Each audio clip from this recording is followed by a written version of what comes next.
Attention all SS members, pensioners, important advisory today. Baka may natanggap po kayong ganito.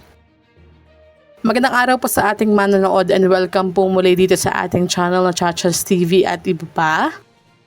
Isang mahalagang paalala ang inilabas ng Social Security System kaugnay ng kumakalat na mga email at text messages tungkol sa Uplift program. Ito po yung magbibigay ng 2,000 pesos na monthly cash assistance para sa mga working members at kasama ang SSS dyan basta't mas mababa sa 20,000 pesos ang monthly salary credit.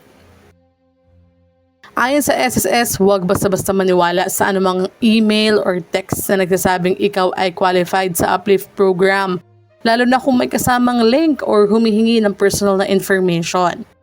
May mga nanloloko na ginagamit ang pangalan ng SSS at Uplift program upang makuha ang account details at OTP ng mga miyembro. Paano magpapadala ng abiso ang SSS? Nilinaw ng SSS na ang opisyal na notification ay ipapadala lamang direkta sa iyong my.sss account.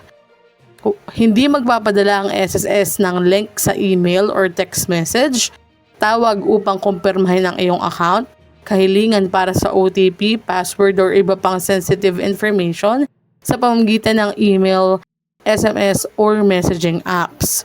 So, masasagot din nito yung mga nagtatanong kung paano nila malalaman kung kasama sila sa qualified SS member na mabibigyan nung cash assistance. So, ang sagot ng SSS, sila mismo ang magbibigay ng notification sa pamamagitan ng iyong my.sss account. Ano ang dapat gawin?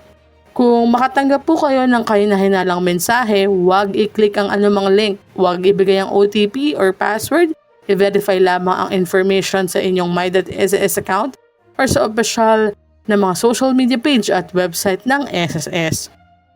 Paalala po, protektahan ang iyong personal na impormasyon, tandaan, hindi hihingi ang SSS ng inyong OTP or password.